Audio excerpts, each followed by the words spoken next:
எம்மை அழைத்திடுங்கள் யா ரசூலல்லாஹ், எம்மை அழைத்திடுங்கள் யா ஹபீபல்லாஹ், எம்மை அழைத்திடுங்கள் யா ரசூலல்லாஹ், எம்மை அழைத்திடுங்கள் யா ஹபீபல்லாஹ், எம்மை அழைத்திடுங்கள் யா ரசூலல்லாஹ், எம்மை அழைத்திடுங்கள் யா ஹபீபல்லாஹ், எம்மை அழைத்திடுங்கள் யா ரசூலல்லாஹ், எம்மை அழைத்திடுங்கள் யா ஹபீபல்லாஹ்.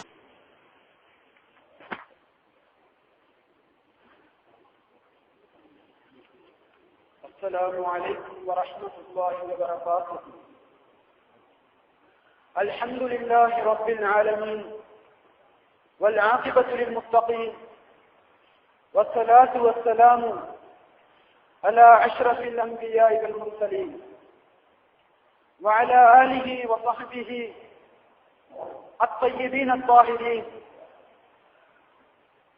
أما بعد، وقد قال الله تعالى في القرآن العظيم: فاسألوا أهل الذكر إن كنتم لا تعلمون. صدق الله العظيم. கண்ணியத்துக்கும் மரியாதைக்கும் உரிய பெரியோர்களே, பேரன்புமிக்க சகோதரர்களே, உங்கள் அனைவருக்கும் அல்லாஹு தஆலாவின் காணிக்கையான் ஸலாத்தினை தெரிவித்துக் கொள்வதில் மகிழ்ச்சி அடைகின்றேன். அஸ்ஸலாமு அலைக்கும் வரஹ்மத்துல்லாஹி வபரகாத்துஹு. கண்ணியத்துக்குரிய சகோதரர்களே, அல்லாஹு தஆலா உலகத்தில் பல கோடி ஜீவராசிகளை படைத்திருந்தாலும் மனிதன் என்று சொல்லக்கூடிய அந்த படைப்பை அல்லாஹு தஆலா மாபெரும் சக்தியுள்ள பலம் வாய்ந்த படைப்பாக படைத்திருக்கின்றார். ஏனென்றால் உலகத்தில் மனிதனை விட உடல் ரீதியாக சக்தி வாய்ந்த எத்தனையோ படைப்பினங்கள் இருக்கின்றன. என்றாலும் மனிதன் அந்த அத்தனை படைப்பினங்களையும் ஆளக்கூடிய அறிவு என்று சொல்லக்கூடிய சக்தியை அல்லாஹு தஆலா கொடுத்திருக்கின்றான். அதன் மூலமாக அவன் மிகவும் பலம் வாய்ந்த யானை, சிங்கம் போன்றதாவான மிக கொடிய மிருகங்களையும் கூட அவன் அடக்கி ஆளுகின்றான். அது மட்டுமல்லாமல் அவன் பல இயந்திரங்களை உருவாக்கி அதன் மூலமாக பல சாதனைகளை படைத்து, எந்த அளவுக்கு என்றால் இன்று விண்வெளிக்கும் அவன் அந்த சாதனங்களின் மூலமாக சென்று வருகின்றான். கடலினுடைய ஆழத்துக்கு சென்று வருகின்றான். அன்பார்ந்தவர்களே, அந்த அளவு இன்று மனிதனுடைய சிந்தனா சக்தி வளர்ந்திருக்கின்றது. அப்படி இருந்தும் கூட இன்றைய காலத்தில் இஸ்லாத்தின் அறிவுகள், இஸ்லாத்தினுடைய இல்முகள் என்று சொல்லக்கூடிய அந்த பகுதி மிகவும் பின்னோக்கி சென்று கொண்டிருக்கின்றது. காரணம் என்ன? எல்லோரும் மாபெரும் விஞ்ஞான ரீதியான அறிவுறதான விடயங்களை எல்லாம் சிந்தித்தாலும் கூட இஸ்லாத்தினுடைய விடயங்களை ஆழமாக சிந்திப்பதை விட்டும் தவறிவிடுகின்றார்கள். அன்பார்ந்தவர்களே, நான் ஏன் இதை சொல்ல வருகின்றேன் என்றால், ஒரு காலகட்டத்தில் குர்ஆன் ஹதீஸை வைத்து எமது முன் சென்ற பெரியோர்கள் இஸ்லாத்தில் மறைந்திருந்ததாவான சட்டங்களை எல்லாம் குர்ஆன் ஹதீஸை ஆராய்ச்சி செய்து அதன் மூலமாக மக்களுடைய அமல்கள் பெருக வேண்டும், இஸ்லாம் வளர வேண்டும் என்று முயற்சி செய்தார்கள். அதன் அடிப்படையில் இஸ்லாம் மிக தீவிரமாக பரவிக்கொண்டு வந்து தற்காலத்தில் எப்படி ஆகிவிட்டது என்று சொன்னால், அந்த குர்ஆன் ஹதீஸையே வைத்து இஸ்லாத்தில் ஒவ்வொரு காரியத்தையும் இல்லாமல் ஆக்கிக் கொண்டிருக்கின்றார்கள்.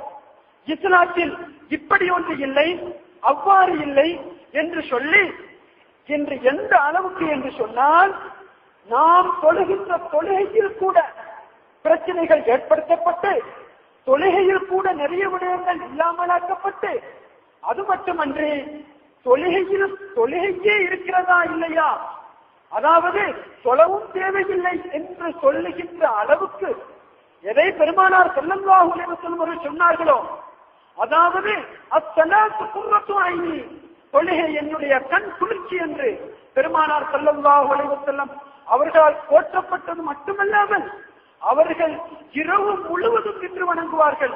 எந்த அளவுக்கு என்றால் அவர்களுடைய 2 கால்களும் அவர்களிடத்தில் முறையிடும், யா ரசூலல்லாஹ், யா ஹபீபல்லாஹ், ஏன் நீங்கள் இவ்வளவு எனக்கு கஷ்டம் தருகின்றீர்கள் என்று கேட்கின்ற அளவுக்கு ஆயிஷா சித்திகா ரலியல்லாஹு தஆலா அன்ஹா அவர்களும் கூட கேட்பார்கள், யா ரசூலல்லாஹ், உங்களுக்கு முன் பின் சென்ற அனைத்து பாவங்களையும் மன்னிக்கப்பட்டிருக்கிறது, நீங்கள் எந்த விதமான சந்தேகத்துக்கும் இடமின்றி அல்லாஹ்வுடைய தூதராகவும் ஹபீபாகவும் சொர்க்கத்தின் தலைவராகவும் இருக்கின்றீர்கள், அவ்வாறு இருக்கின்ற பொழுது ஏன் நீங்கள் இவ்வாறு சொல்ல வேண்டும் என்று கேட்ட பொழுது பெருமானார் ஸல்லல்லாஹு அலைஹி வஸல்லம் அவர்கள் சொல்கின்றார்கள், அஃபலா அகூன அப்தன் ஷக்கூரா, நான் அல்லாஹ்வுக்கு திருப்பொருத்தமுள்ள நன்றியுள்ள அடியானாக இருக்க வேண்டாமா என்பதற்காக வேண்டி நான் தொழுகின்றேன் என்று சொல்லி பெருமானார் ஸல்லல்லாஹு அலைஹி வஸல்லம் அவர்கள் எந்த தொழுகையை பற்றி சொன்னார்களோ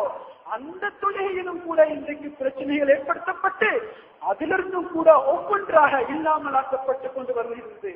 எந்த அளவுக்கு என்றால் இன்று முஸ்லிம்கள் எதுவுமே செய்யாமல் சும்மா இருந்து விடுவதுதான் இஸ்லாம் என்ற அளவுக்கு இன்று இஸ்லாத்தை மக்களுக்கு மத்தியில் இருந்து அவர்களுடைய அறிவுக்கு படாமலேயே எட்டாமலேயே அவர்கள் மாற்றிக் கொண்டிருக்கின்றார்கள் என்ற உண்மையை நாங்கள் புரிந்து கொண்டிருக்க வேண்டும். அன்பார்ந்தவர்களே, இந்த அளவு விஞ்ஞானமும் மெய்ஞானமும் உலகத்தில் மிக உச்ச நிலையை அடைந்தும் கூட இன்று சொல்கின்றார்கள், என்ன தெரியுமா, குர்ஆன் ஹதீஸை பார்த்து அவர்கள் மாத்திரம் அமல் செய்ய வேண்டும், குர்ஆன் ஹதீஸை எடுத்து நேரடியாக அமல் செய்ய வேண்டும், அதாவது நாங்கள் மதுஹப் என்று ஒன்றையோ அல்லது ஒரு இமாம் சொன்னதையோ நாங்கள் பின்பற்றக்கூடாது, அவ்வாறு பின்பற்றுவது என்பது வழிகேடு, அவ்வாறு பின்பற்றுவர்கள் அதாவது பின்பற்றுவது கூடாது என்று இன்று பிரச்சாரம் செய்யப்படுகின்றது. அன்பார்ந்தவர்களே, இந்த ஒரு நேரத்தில் தான் நாங்கள் சிந்திக்க வேண்டும். அன்பார்ந்தவர்களே, நாங்கள் குர்ஆனையும் ஹதீஸையும் எடுத்து ஒவ்வொரு மனிதர்களுடைய கையிலையும் கொடுத்து நீங்கள் ஒவ்வொருவரும் நீங்கள் குர்ஆனையும் ஹதீஸையும் ஆராய்ச்சி செய்து நீங்கள் சொல்லுங்க, நீங்கள் நோன்பு பிடியுங்கள், நீங்கள் ஜக்காத்து கொடுங்கள், நீங்கள் ஹஜ் கொடுங்கள், ஹஜ் செய்யுங்கள் என்று சொன்னால் அவர்களால் செய்ய முடியாது. எது போல என்று சொன்னால், அல்லாஹ் தஆலா ஒரு விமானத்தை படைக்கின்ற ஆற்றலை எல்லா மனிதர்களுக்கும்